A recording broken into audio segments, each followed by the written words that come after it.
Welcome to Thought Leaders, the lecture series presented by Space Center Houston and sponsored by UTMB Health. Tonight, we take an inspirational detour from the types of topics we usually cover as we delve into art inspired by space. I'm Dr. Aysen Karachasin. I'm an artist, and I lead UTMB's medical prototyping lab, Maker Health, at the Galveston campus. Art is a powerful tool to explore the human condition and experiment boundlessly for the sake of discovery. At our lab, we incorporate art and science as an interdisciplinary approach to fuel creativity and develop well-rounded concepts that have a more encompassing and lasting impact. Art is a platform for creating meaning. My art explores our relationship with technology. It playfully questions how we adapt and engage with our massive environment, and explores our co-evolution with technology as we consciously evolve.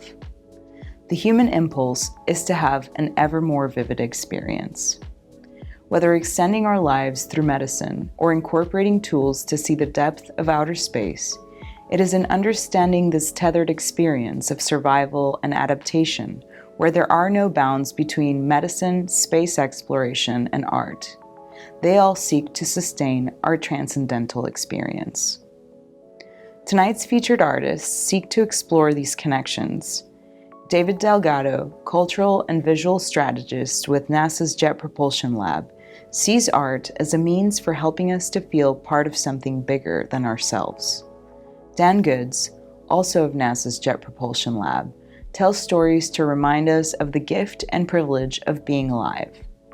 And Gonzo247, a graffiti and street artist, employs public art to promote civic engagement and cultural education. I am excited to hear from my fellow artists, and I hope that you enjoy the lecture.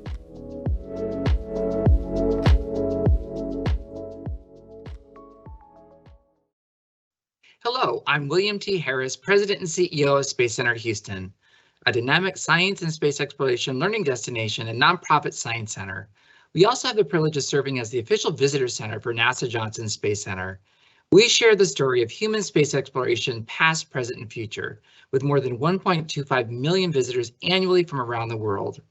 Thank you for joining Space Center Houston's Thought Leader Series program, The Art of Space Communication, presented by the University of Texas Medical Branch. Our Thought Leader Series brings to you space and science experts from across the country who provide insights and perspectives on space exploration. Space Center Houston offers robust learning experiences that enable you to be part of NASA's mission.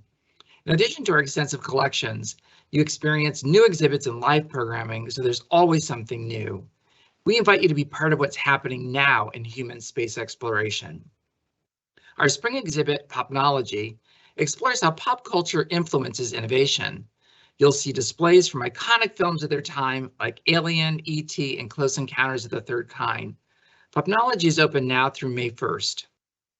In our panel discussion, we'll share how space exploration is fueled by science, technology, engineering, and mathematics, popularly known as STEM, but it is art that connects us to the mission and translate it into meaningful visual elements. From the choice of shapes, colors, tones, and textures, every aspect of a design tells a story. Today, we'll hear from artists documenting space, culture, and communicating innovations to help inform our future. We'll explore why science, technology, engineering, the arts, and mathematics, or STEAM, matter, and how space art connects us to the cosmos, and our March Thought Leader series, The Art of Space Communication, presented by UTMB. I'm delighted to welcome our panelists for The Art of Space Communications. Our first panelist is Dan Goods, founder of the studio at NASA's Jet Propulsion Laboratory. Dan is passionate about creating moments where people are reminded of the gift and privilege of being alive. He leads the studio, an amazing team of creatives at NASA's Jet Propulsion Laboratory, transforming complex concepts into meaningful stories that can be universally understood. The team's work is seen in public spaces, art museums, and in outer space. Goods was recently honored with NASA's Exceptional Public Service Award. In the past, he was selected as one of the most interesting people in Los Angeles, quote unquote, by LA Weekly. In 2002, he graduated valedictorian from the graphic design program at Art Center College of Design in Pasadena, California. Dan currently lives in Altadena, California with his wife and 3 kids. Our second presenter is David Delgado, who is a cultural strategist at NASA's Jet Propulsion Laboratory. David loves ideas that elevate our spirit and make us feel part of something bigger than ourselves. The central theme of his work is the relationship between imagining the unknown and the desire to explore. David also co-led NASA's Imagine Mars project, a STEAM-based boot camp for the imagination, where K-12 students worked with NASA scientists and engineers to imagine and design products for living on Mars. David is a graduate of the University of California, Los Angeles, or UCLA, in the Art Center College of Design in Pasadena, California. Our third presenter, Gonzo247, is a self-taught multidisciplinary artist with over 25 years of experience in graffiti and street art and public and private commissions. Gonzo is a leading figure pioneering the graffiti and street culture art as part of an energetic underground art movement in Houston, Texas. Internationally recognized and inspired through his travels, the visual arts and cultural arts ambassador gives back to his hometown Houston, a true art destination. Artist Gonzo247 tries to preserve and fill gaps in graffiti art and culture education for younger generations, while innovating and exploring other personal art concepts and ideas. Welcome to all of you. Each of our presenters today will present for about 10 minutes, and then we're going to launch into a really interesting conversation. So first, we're going to hear from Dan Good. Howdy. Thank you so much. I'm really glad to be here and talk about the subject. And, I remember it was almost 20 years ago now, or maybe it's 20 years ago, I was driving with my wife down from Seattle, down to California. And I was going to go to this school called the Art Center College of Design, and I'd always been, excited to go there. And I remember seeing on the freeway sign saying the name of the college, and I was like, "Oh wow, it's so cool! I can't wait till I get to go there." And then, literally, like within the same, couple feet later, I saw this other sign, and it said NASA JPL. And I was like, whoa, what is that? I don't really know what it is, but I heard they're gonna like land on Mars with these airbags and bounce around, and there was something about Voyager being, really far away, but I'd never ever in my wildest dreams imagined that, I'd get to be able to be at both institutions. And eventually I ended up graduating from Art Center, and I got to do an internship at Caltech, which runs JPL. And I ended up getting to meet the director of this amazing institution. And so JPL is a big place. There's about 6,000 people there. It's like a little campus. It's the size of Disneyland. And these people are doing amazing things. And hopefully you got to see recently landing on Mars. This was the Perseverance rover. This is the Perseverance rover landing on Mars recently, which was super exciting, being able to get this video. And then we also have a helicopter on Mars, which is super cool. It's just this little tiny thing, and no one thought that a helicopter could fly on Mars. And now I think they've had over 20 flights on Mars, which is super exciting and paving the way for future flight around Mars. And then there's a whole bunch of other people working with telescopes that are looking at stars and galaxies that are far away, finding planets around other stars. And then a lot of people don't know this, but we actually have about 19 or 20 satellites and instruments that are going around the Earth, helping us understand our oceans and our atmosphere and earthquakes and a whole bunch of different things to help us understand this amazing Earth that we live on. And then within the Jet Propulsion Lab, there's this team called Design Lab. And it's a bunch of team of creatives in different areas, and the studio is the team that I lead. And it's an amazing group of folks. It's a small team, but we come from all sorts of different backgrounds. And so some people have advertising backgrounds or special effects and illustration. David, who you'll hear from, had an anthropology background, which is has a bunch of really great insights, and having this sort of diverse group of thinkers and makers and doers is really it's allowed us to be able to look at problems in lots of different ways. And we talk about two different things within the studio. We talk about helping people think through their thinking, and then we talk about sneaking up on learning. And The first one, helping people think through their thinking, we run a lot of brainstorms and help people have like visioning sessions, helping them think about the projects they're working in different ways. And we're not scientists. We don't have great math skills or any math skills, engineering skills, but we tend to ask questions in a little bit different way than their peers do, and then maybe just kind of see the world a little bit differently. And so when we ask questions, maybe it just helps with insight a little bit differently. And when people are working on super complicated problems, you need as many different viewpoints as possible. And so it's really wonderful that they involve us in these types of things. And it's wonderful to see people from lots of other different backgrounds. Like when we have brainstorms, we don't just bring what we think are the creative people, because we think everyone is creative, right? Maybe they're not artistic, but they are creative. And so we've had people from the mailroom, people from facilities, people from other areas, all within our brainstorms, because we really value the different perspectives that everyone brings. But the next few things I'm going to share are really about sneaking up on learning. And so this first project I'm going to show is called the Pulse.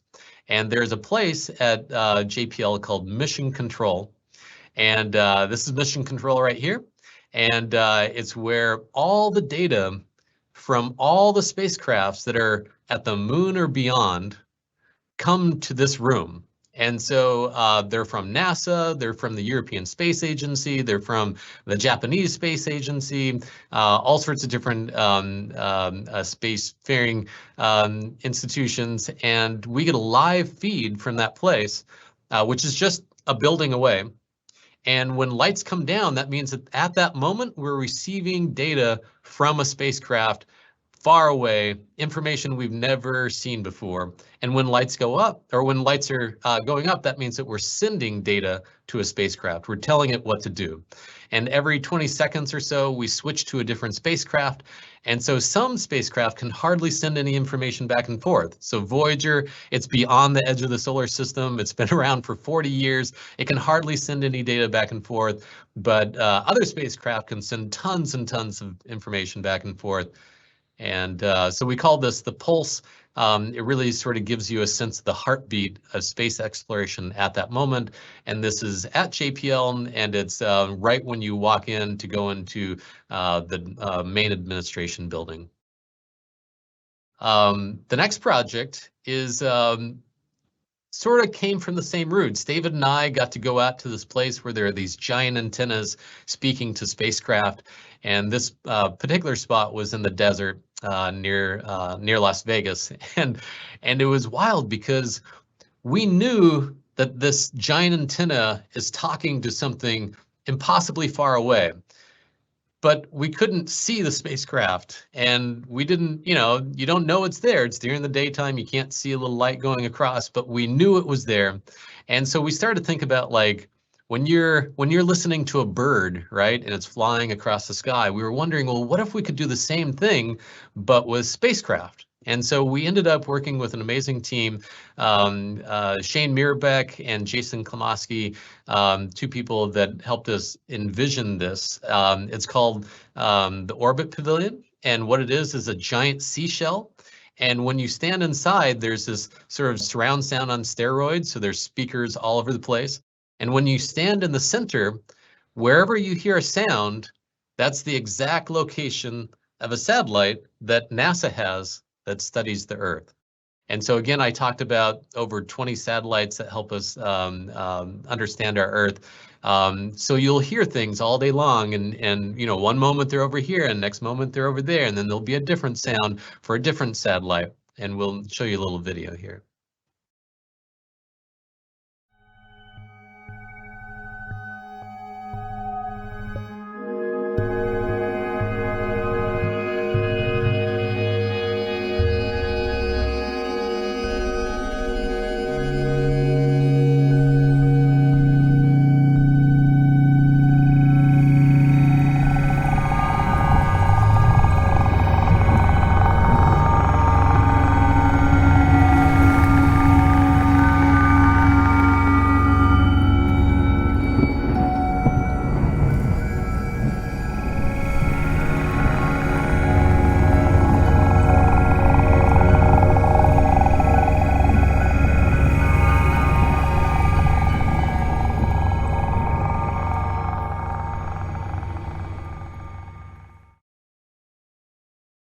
So at the very end there, you might have heard voices, sounds that sounds like voices, and that's the International Space Station. And so whenever the International Space Station flies overhead, you'll hear those voices. It's the only spacecraft up there that has humans on it.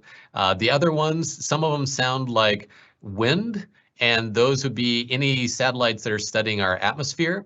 Some of them sound like water, and those are satellites that study our oceans. And then some of them sound like instruments, cello and things like that. Those are things that study the Earth, like earthquakes and things like that.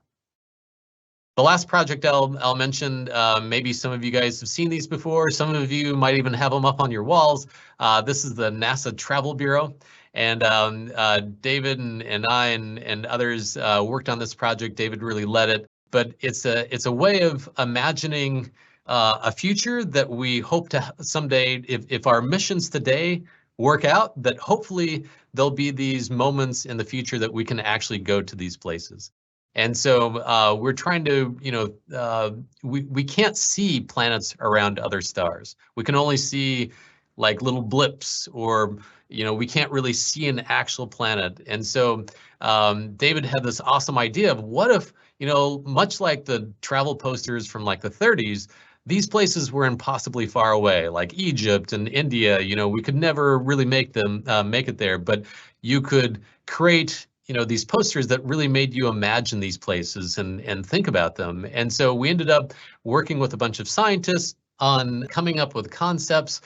We brainstormed with all sorts of different scientists and writers and artists and again, the people from the mailroom to think about like what is really special and unique and interesting about each of these different planets that we're finding around other stars. And so came up with a whole bunch of different ideas. There's one planet that has multiple suns. So like in Tatooine, when you saw the two sunsets, there's actually planets with two suns. Some planets have a different kind of a sun. So when we look at our grass outside, it's green. But if you were around this other sun and it had grass, then it would actually be red.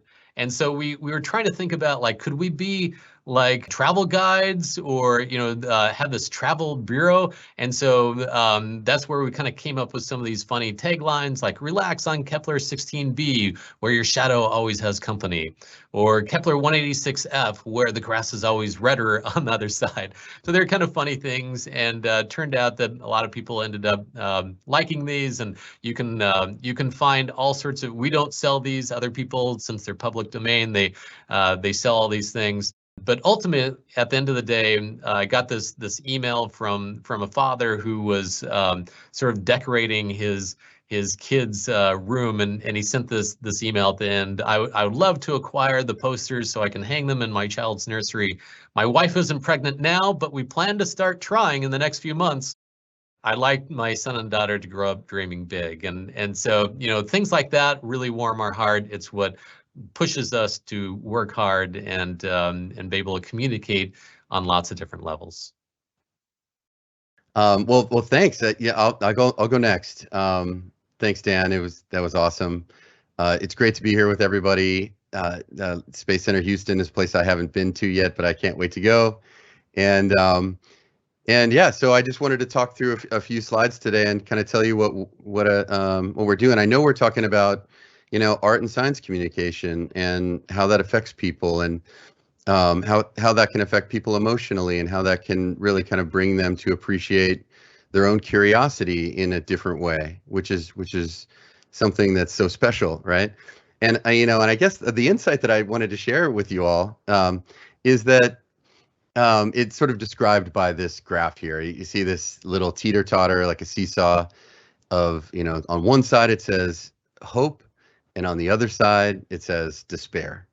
And I was listening to the radio one time, and it was a podcast, and there was a social scientist talking about, the human species and in general, and how we're just slightly hopeful creatures, which is kind of a funny thing if it's slightly. So on the grand scale of between hope and despair, maybe humans in general, we stand at like 51%, right? And it's that 1% that gets us out of bed, that keeps us going, that allows us to do all of the things that we need to do. Because within all of those things, no matter how crazy they are, sometimes there's a little bit of hope. Now, I'm not saying we're all on the exact same scale, but if we look at that and we just think about what that actually means, and the reason why I wanted to share it with you all today is, I think this affects our approach to the way that we create projects, and it certainly does for mine, is that, I have to ask myself the question is what we're putting out there, does that like put a little bit more, can it move that little person just one tiny little bit more onto the side of hope? Like if, at the end of my life, at the end of my career, like I hope I can look back and say, like, if somebody would say, oh, you added 1%, I would be like, that is fantastic. I did something special in my life. And so, I wanted to share that with you all, because I know it's just a very, very high level thing, but how can we contribute hope into this world? And when we're talking about science and technology communication, especially about space, that's filled with hope, right? Because it's about we're pushing into the future. We're trying to find new things. We're constantly unfolding this idea of the universe and unfolding our knowledge and discovering new things. What we're looking at here is a picture of a comet. And in 2014, there was a European Space Agency spacecraft called Rosetta, and NASA had some instruments on there. And so it was a big deal. It was the first time in history where a spacecraft was going to land on a comet and really in detail understand what this comet's made out of. And that's a really big deal, because nobody knew at that point. People thought, are they like big snowy balls, or are they chunks of ice? Did they bring all of the water to Earth? Where did our water come from? So all of these questions were, wrapped up in this idea of studying comets.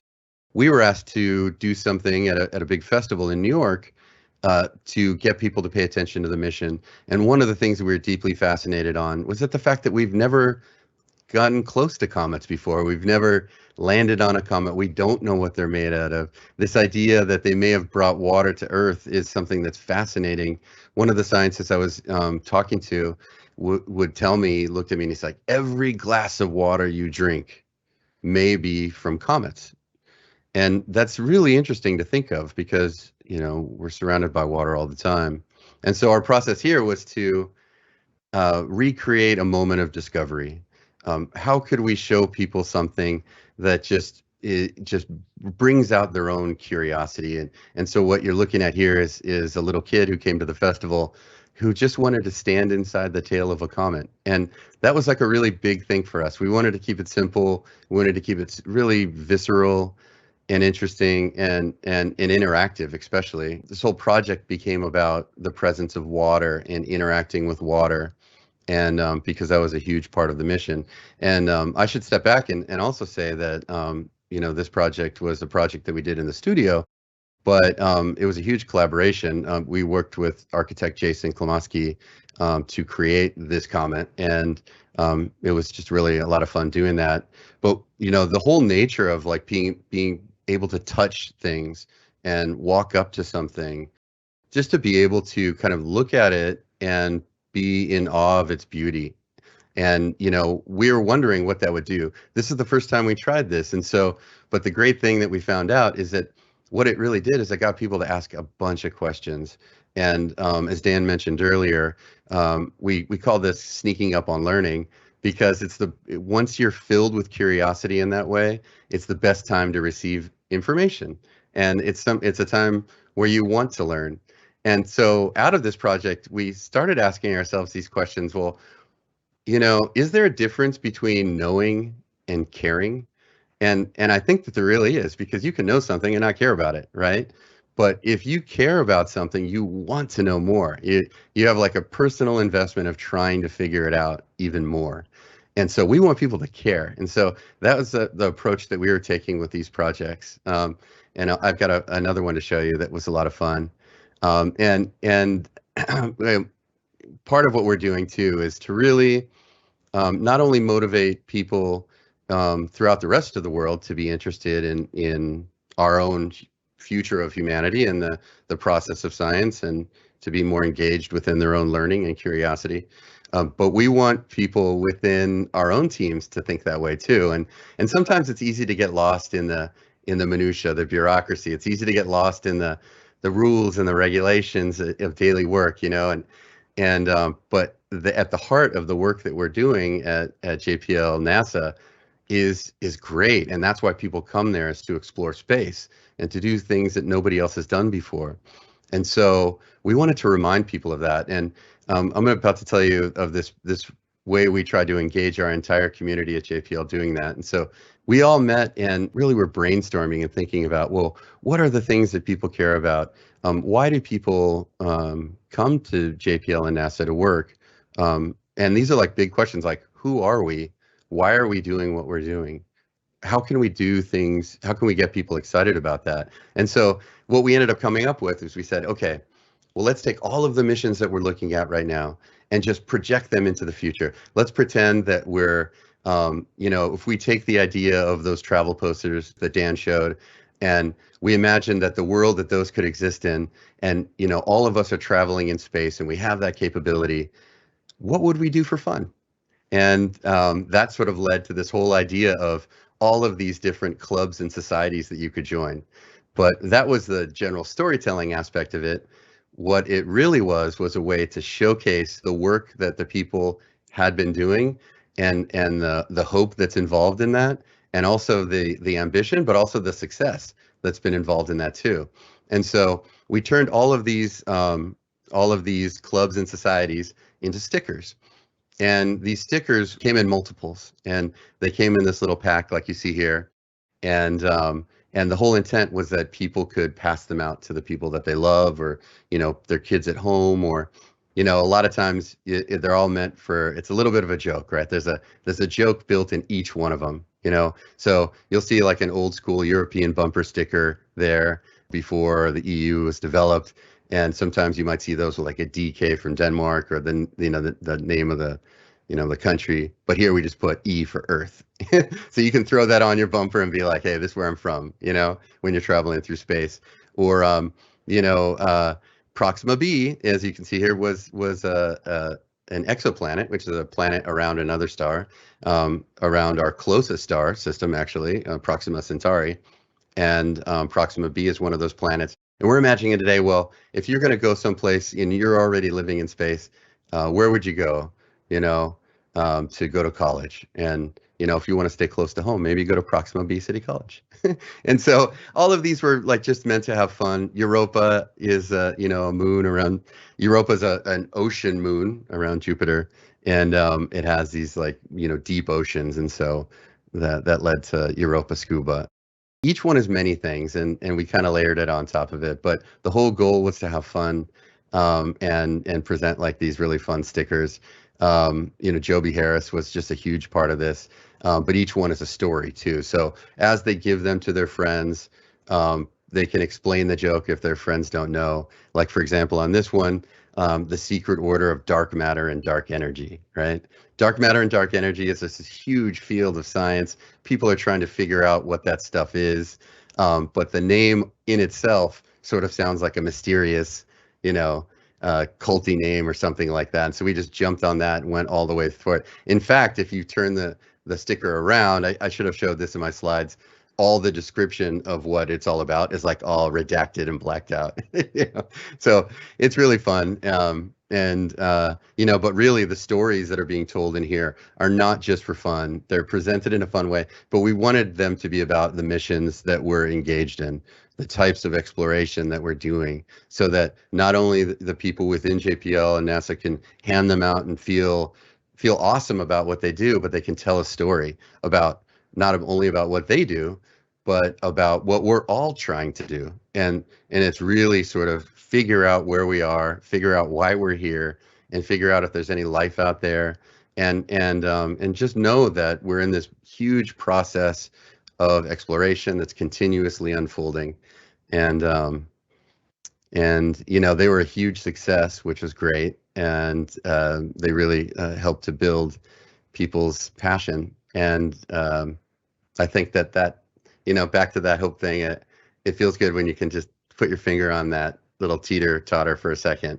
And I think, a couple of these projects did that. So that's it for me. Wow, thank you both, Dan and David. That was absolutely fascinating, and I'm looking forward to our conversation in just a little bit. I always say here that we're in the business of awe and wonder, and so that's something that you all help advance. And we'll hear from our final panelist now, Gonzo247. Thank you all for logging in and checking us out today. It's really comforting to know that that this topic is engaging and you feel you want to learn more and be interested in the arts and space. And so my name is Gonzo247. I am an artist here, born and raised in the city of Houston. And for me, I knew that I was always artistically inclined as a kid. So for me, art was my vehicle to for existence. And being born and raised here in Houston, a lot of times you have this Western identity, the cowboys, the ranchers, this really grit of an upbringing. And that's kind of like, the old West, the pioneering, that's kind of embedded in who we are as Texans. And then you have kind of this juxtaposition of, space exploration and going to, the final frontier in outer space. So kind of being born and raised in Houston and having kind of this duality of identities. And then at an early age of about 12, 13 years old, finding this art form known as graffiti and hip hop culture as it was out emerging, I really connected with this idea of being able to use spray paint as a medium and graffiti as a genre to express myself and really speak about who I am and where I'm from and what I do. And how do I bring these things together? So for me, I really felt like it was a really cool way to show the world a little glimpse of who I am artistically. Now, I really hone in on this idea of the exploration, the unknown, and I really do equate it to my ancestors who were ranchers, who were farmers, who were cowboys. And the astronaut, in my opinion, is the the space cowboy.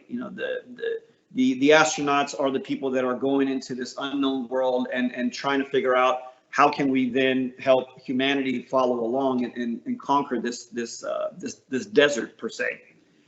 And for me, artistically, I thought it was a really fun way to showcase a little bit about Houston, our identity, and the fun and the imagination of anything that can exist, anything that can be possible, and how can we visually make it so that when someone sees something, they can understand that, oh wow, this could be possible.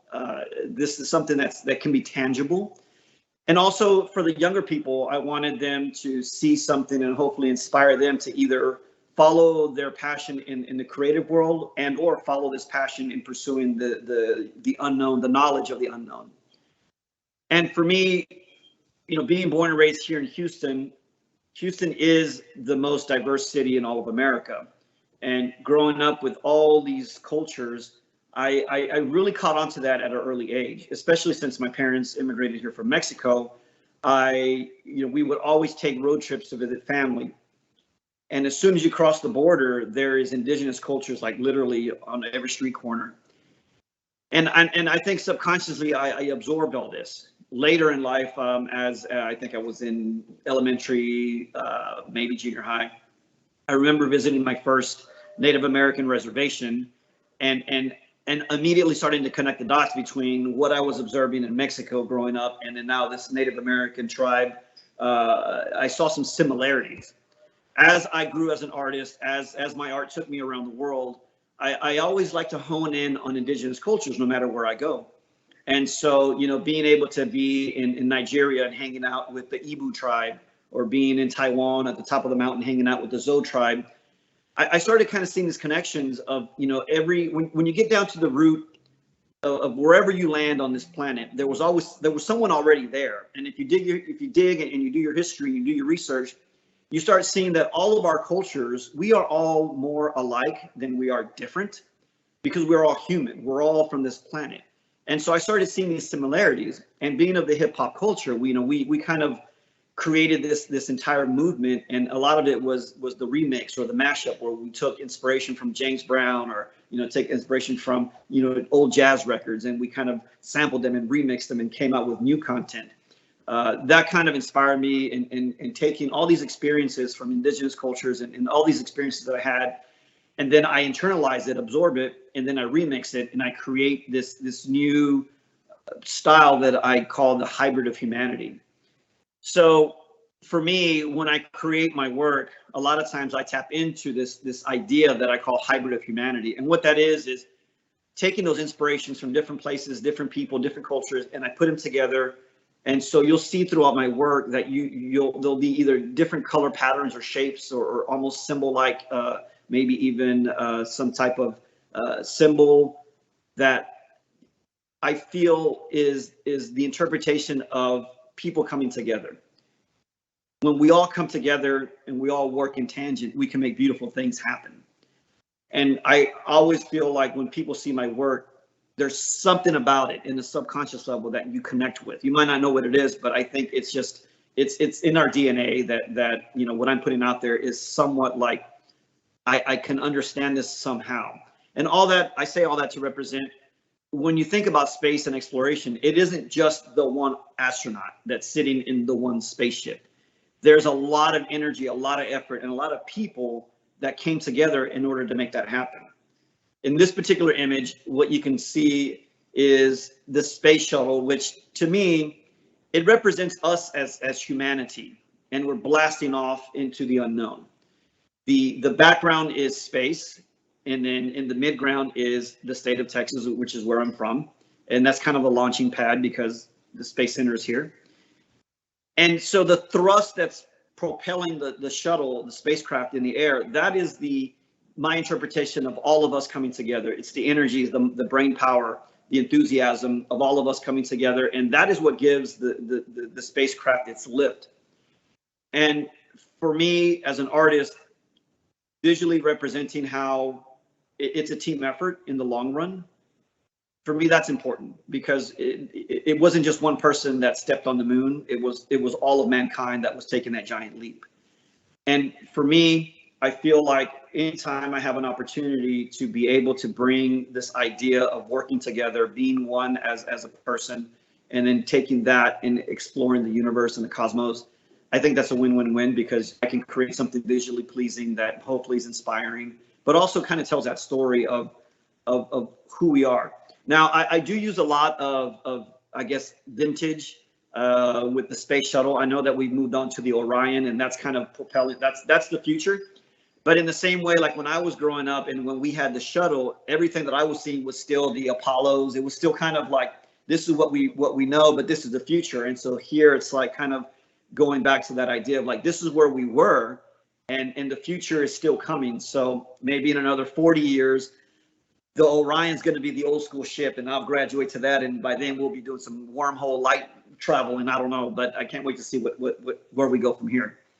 But for me, I really do enjoy the idea that you can experience new ideas and the unknown through art.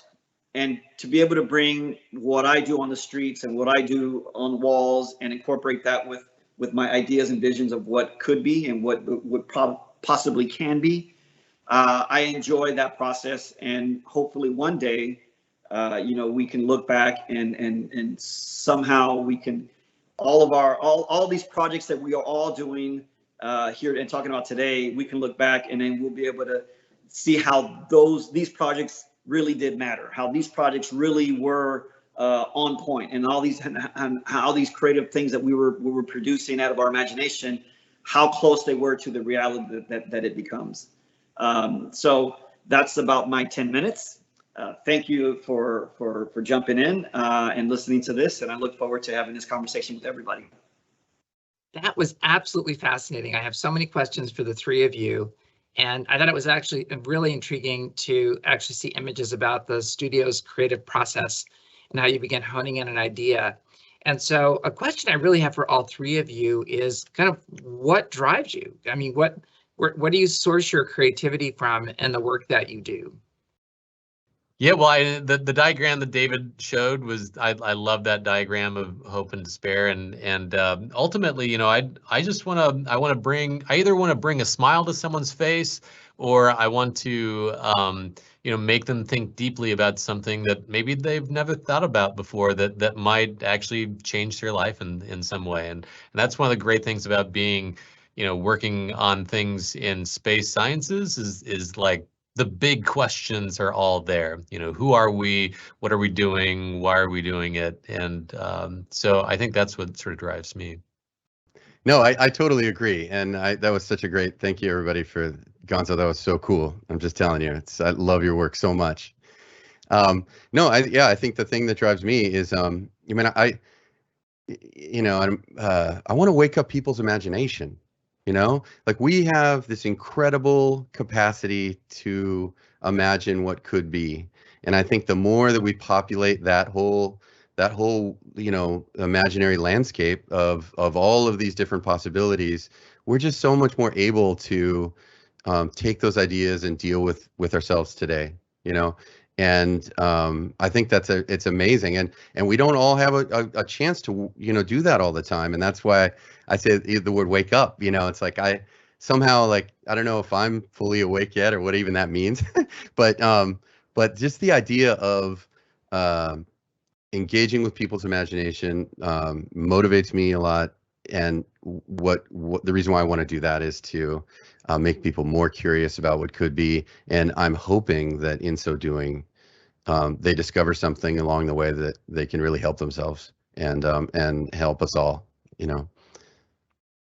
I'm totally like, I'm like riding right off that wave. I'm the same way. For me, what drives me is the hope that in the long run, what I do, it will inspire a younger person to either really want to pursue art as a way to communicate, and or a lot of times I've talked to younger people who are creative and maybe artistic and want to do something, but they know, I cannot paint, I don't know how to use a brush, but you know, then you end up at JPL, you're doing all these banana things, and you know, I just feel like, you know, the word creative, it is a spectrum, right? I mean, there's so many different ways to utilize your creativity. It doesn't necessarily mean it has to be, you know, a spray can or a brush or a canvas. You know, you can take that beyond and even just conceptualize and have a team that helps you manifest that idea. So every time I paint, my end goal is that this somehow inspires someone else to pursue their passion. That's really cool. Well, I have to say, David, I loved in your presentation when you had the continuum between knowing and caring and despair and hope, and how you kind of really think about that. And so how do you kind of assess where you're at or where your art is at in helping move someone out of the less desirable to the more desirable point? Well, that's a really good question. I mean, I think we're always trying to figure that one out because it seems to change with every single project to a certain extent, you know. And I think you know, but the answer, I think, in measuring that is just watching people react to it. A lot of times we just have to show people it, because those answers really can't be, or sometimes you can answer those yourself, and it's just not the case with other people. Yeah. So the idea of presenting something that inspires those ideas or caring, it's really looking at people's reactions. Yeah, but I think it really starts with trying to, and Dan and I do this all the time, and sometimes it sounds like a shocking question to scientists and engineers, but we ask them, you know, they're telling us about these ideas, you know, and this technology that they want to share with everybody. And we look at them and be like, why should anybody care about what you're saying? And they're not used to being, but it's an honest question. It's not meant to say what they're saying is not relevant or bad or not interesting. It's that we need that answer. Like, we need that answer because they're the experts, right? And we're the translators, and we need to know why they care at the very least, and then we can start from there. So I think, like, we're not really starting from like a totally blank slate. We're starting from like the passions of other people who are deeply involved, and then we take it from there. And that so far has been really helpful to us. Well, I think that's very interesting because something we look at here at Space Center Houston with our exhibits, and kind of a fundamental question we ask ourselves from the visitor perspective is, what is it? What does it mean to me, and how can I be involved? Right, so it's kind of meeting people where they're at. So I guess I'm curious to hear from all of you, and maybe starting with you, Gonzo. Do you prototype things and kind of test them with people to see if they're reacting emotionally? Are they getting the message that you're perhaps trying to communicate, or do you have a vision of something? And I see you were actually working on smaller concepts, in one of your images. Or do you have your concept, you developed it, and that's what you install? As a kind of falling into art through graffiti, graffiti's in your face. It started off illegally, just like blam, this is what I want to say, this is what I think, and whether you like it or not, I'm going to put it here. That kind of still drives me. One of the reasons that I use spray paint was the thrill of the instant manifestation of a thought, of an idea. It's in your head, within seconds it's on a wall. And for me, I still kind of live off of that, where I kind of know what I want to create. I contemplate I might do some sketches in a book or on a piece of paper, but once I kind of know, okay, this is the direction I'm going, and I just go at it. I just attack it, and I just kind of let it happen naturally. I don't really do too much pre-planning. I really like to keep it raw, because I think that's kind of going back to the pioneers and the Western, just that whole. You just gotta get on it and just make it happen. But I do work. I feel more confident working on a larger level. I guess maybe because we are from Texas and everything's supposedly bigger out here. So I like to work as big as possible. And but I've been in the recent working a little more, I guess manageable, because it does kind of I have to do a little more thought process, smaller. I'm not sure. Did I answer the question? Yes, you did. So you have kind of your idea, and that you put it forward, and you have a notion. But I'm curious. It seemed like with the studio, you guys actually do a much more of a process, right? Working with the scientists and other stakeholders and all to kind of think about. That's my impression, right? What you're going to represent. So you seem to solicit a lot of input and guidance. Or is there a point where you kind of know where you want to get to with it, or is it kind of free form until something kind of congeals? Well, I would love to say that it's just like a straight line, like blam, right? Like it doesn't work that way for me anyways, it's usually, like we try to like develop this like a phrase that we would call like, this is the essence of what we're trying to say. And then we start to play with that, and we play with ideas, and then we play with prototypes, and usually like I wish that like my first idea was like the best idea, but it's usually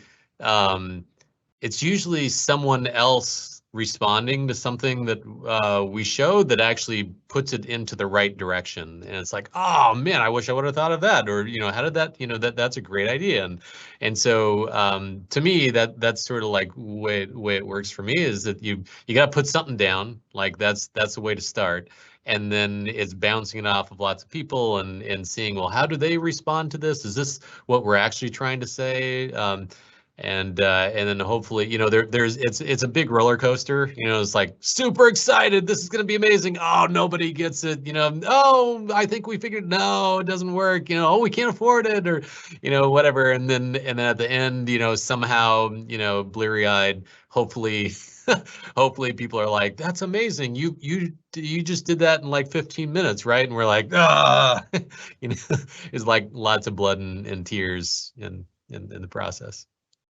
I kind of, as you were saying that, I kind of also, I was thinking about what I do, and I do sometimes. I'll start on a canvas, and I'll get halfway through it, and I'll just get either frustrated or it's not coming out the way I like, and I set it to the side. I start another one, and at any given moment, I probably have like 10 canvases kind of in the mix, and maybe I'll make a breakthrough on one. It's like, oh my God, you know what? This is awesome. I'm going to do this to the other ones, and kind of go bounce back and forth. And I think just constantly making those rounds, they all kind of come to life. But yeah, I agree. Sometimes you got to step back, come back with fresh eyes, or maybe have someone look at it and be like, what do you think about this? And they kind of play off of that. Well, something that also struck me was you all do sometimes some really big installations, which requires you've got to get partners on board. Gonzo, your canvas are buildings that other people own, right? That are in public places. And then I have to say, I was completely enthralled with the shell that tracks satellites and ISS, and also the asteroid was super cool. But that requires some infrastructure, right, to make happen. So how do you go about pursuing partners, who will be supportive of you and these kind of large scale installations? Do you create maquettes, to show people this is kind of the concept of what we're looking to do so that they get on board with you? I could just, yeah, so yeah, partners are really important, and it's not just like there's a venue and there might be an event, but then there's all the other partners that you might not think about, like who's bringing the water widget, and who's doing, who's running the wire and who's digging the trenches, and all those people are so important. And I've realized that whenever I'm working on a project, I want to go talk to every single person. I want to find out about their family. I want to understand what makes them tick, because they're all so important to everything that you do. And if one of those things aren't working, then nothing's going to work. And I also think just trying to help people see the full vision, not just the element in which they're working on, is really important, because usually what we're trying to do is something that people maybe haven't seen before or hadn't noticed how you could put those different pieces together before. And so you have to, if you give them the full view, then they're like, oh man, I want to see that happen, right? And I'm so excited that my part is helping it succeed. And so but then there's all the other stuff, like is there a festival that wants something, and how do you get, how can they pay for part of it and we pay for this little part of it because we only have so much money, and so there's a lot of negotiating going on. Art making sometimes feels like it's like this much of the job, right? Yeah. It's like all this other stuff that's so far. David, what do you think about it? Yeah, no, I totally agree. Yeah, it's funny. Yeah, I mean, like the summary is we're just trying to make it as cool as we can, I think, like with whatever way possible. So we're, looking at all the different opportunities and what's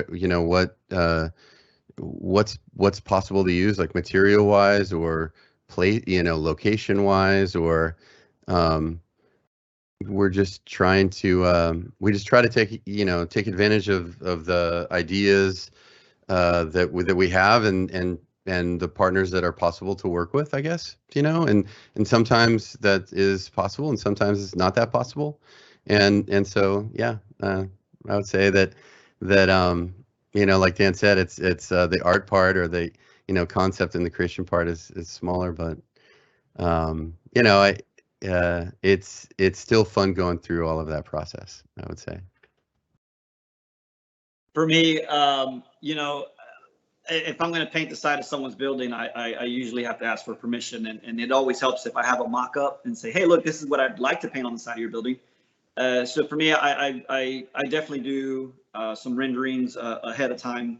Also, if I know what I'm going to paint, it makes it easier for me to figure out, do I need to bring my assistant? Do I need to hire on an extra pair of hands, or even someone just to be on the ground for safety, making sure, the lift doesn't run into anything.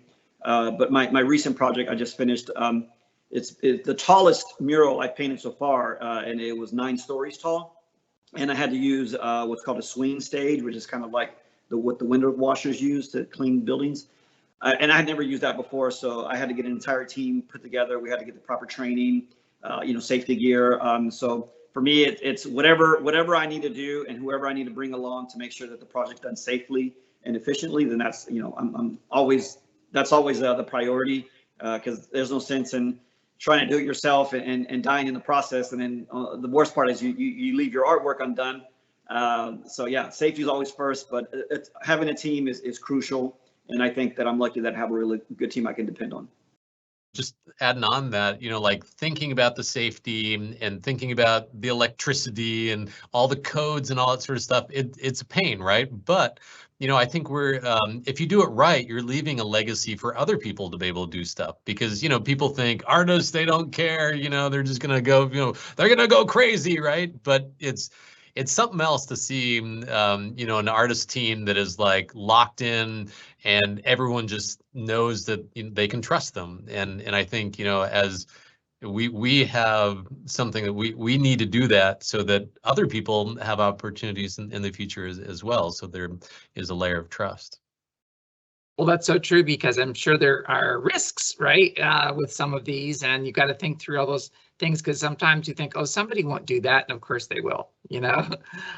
So those are, of course, all the considerations.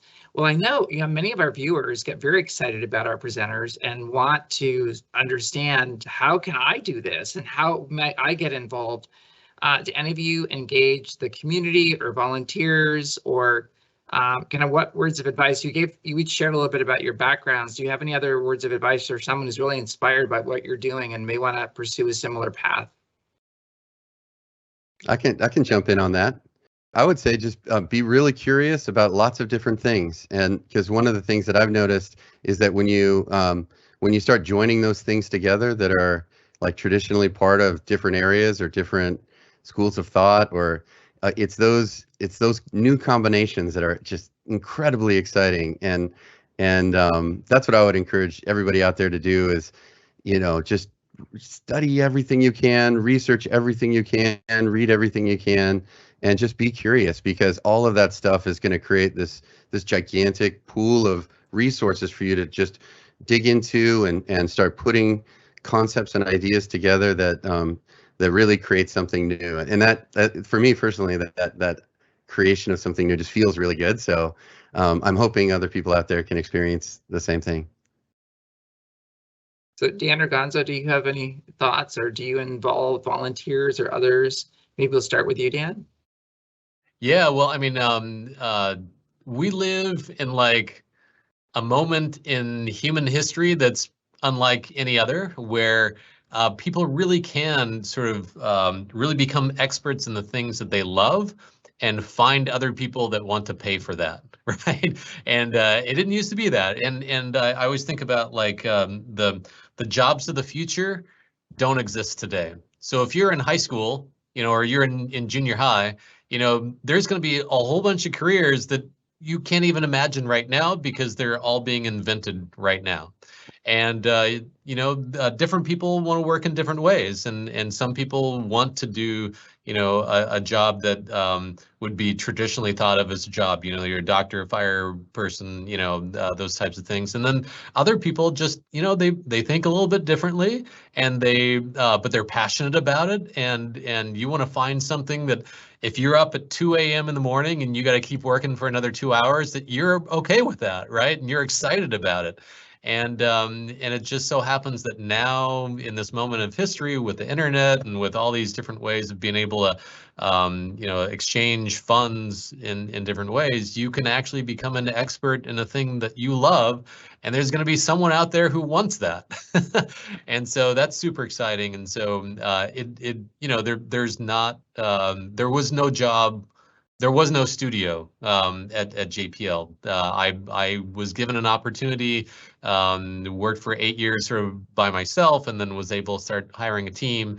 And so I got this amazing opportunities to sort of create it. And that's not always going to happen. I got the job when I was the month that I ran out of money. And so I was really fortunate to kind of get through that door. But now it's just a great time to be able to be your own entrepreneur and build your own thing. So, you know, for me, I as an artist that predominantly has his work out in the public, I like to put the public back in public art. And, you know, art on the streets is for everybody. It's for the community. And there's no better community engagement than being able to put something in a neighborhood that people are going to see every day. I do like to have, you know, when it's possible to have a call out for volunteers that can come and help, you know, help me create the art, you know, fill in the areas. I think anytime I have an opportunity to paint, that there's that teachable moment where, you know, if there's a kid that's interested, they can tag along, and no pun intended, and they can, you know, learn the process from, you know, how we go from a blank wall to a sketch, you know, the primer, you know, the colors, the layers, the clear coats, because again, when I was growing up, there was only one mural in my neighborhood, and that one mural inspired a whole bunch of kids to want to become artists. And looking back, I was thinking like, what would 2 murals have done there? What would 10 have done? What would 100 do for the city? And so anytime, we put art on the street, I'm in the back of my mind, I'm already thinking that hopefully there's a kid that's going to get inspired to pursue art. So yeah, we love to have community engagement. We like to bring people in. I like to work with younger artists that are up and coming, kind of show them the ropes, because anytime I can help someone else to achieve a couple more steps in the direction they want to go in, then that knowledge is transferred. And the best way to be immortal is to teach and to share your knowledge, and then you live on forever.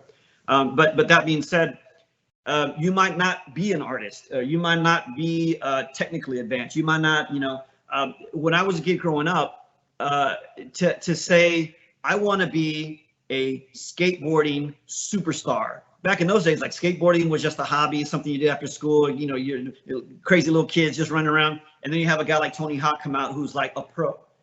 Some guy likes to ride his BMX, and I want to be the next BMX superstar. Does that even exist? Follow your passion. Then you have Mike Hucker, one of the best BMX superstars in the world. And so that being said, it's like my best advice is think about what you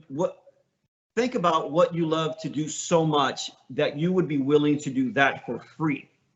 And whatever that idea is, you should consider that as your career path. Like that's what you should follow, and follow your passion. Because when you follow your passion, it's a fun journey. It's an adventure that you don't mind taking every step. You don't mind sweating it out, because you know that every time you do that, you're getting closer to your goal. And lastly, if you're trying to figure out where do I go with all this, the bottom line is you have to find what satisfies your soul. When you can find that, what makes you truly happy, that's going to be that career path. Because no matter what happens, there's going to be no bad days, because even on your worst day, you're still doing what you love, and you're going to love what you do. And that's going to be that perpetual momentum that's going to take you as far as you want to take it. Yeah, I completely agree with that. Being true to yourself makes you happy. You can't make yourself happy. It's being authentic, right? And pursuing the things you really care about. So I'm kind of curious what you guys got in the cooker, if you're willing to share. What are the projects that you see on the horizon that we can look out for? So on the horizon for me, I just moved into an awesome new studio space. I had been in my former spot for like 14 years, and it became a home, and I really love the space, but I just needed to grow, and I just moved into an amazing space. I'm really fortunate to be here, and now that I have way more space that I can't wait to use and fill up. I've had a lot of ideas of branching off and going more 3-dimensional into more sculptural pieces, and thankfully I have room now where I can create prototypes, where I can try things out. But for me, what's on the horizon is really pushing more studio work. I've been thankfully really busy painting on the streets, but everyone's like, hey, I saw this mural here. Can I come to your studio and look through your inventory? Maybe I can pick something up. And I look around and like, I don't really have any inventory at the moment, so I got to get on it. So now, thankfully, I have a really cool space. It's very inspiring. It's kind of like this creative vortex here. And for now, for me, what's on the horizon is really just producing more things, creating more content, and really trying to get as many of these ideas out of my head and make them tangible and manifest them. Great. Well, congratulations on your new space. Can't wait to visit it. Yeah. How about for the studio? Do you guys have something you can tell us about that you're working on project-wise that we can look out for? Let's see. So what? Well, I mean, I think in one of the things that's just sort of like on a back, slow burn for a long time is just trying to think of a project that would be a global project. So it's not just people, next door around here that would be involved in it. We're trying to figure out like, how can we get the whole world involved in some sort of an art project? And so that's something that we've been batting around and imagining for the future. That sounds very unambitious to have the whole world involved in an art project. That sounds incredible.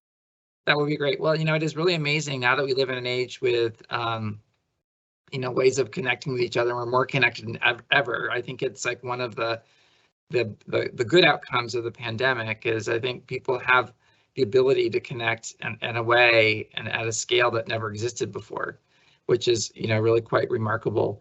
Have any of you thought of or considered about exploring looking at a way to make your art express yourselves virtually? I know that I love some of the work out of the studio that I've actually have seen it, like paddleboarding on Enceladus and some of the other promotional videos for the travel program. Of course that can be turned electronic, but have you thought about, are you considering exploring other mediums that really could be worldwide or distributed worldwide very easily? Yeah, I mean, I think we're always trying to communicate ideas in the most powerful ways, and there's lots of different tools to do that now, and so I think we're investigating everything and seeing what's possible and what makes sense for that particular project too.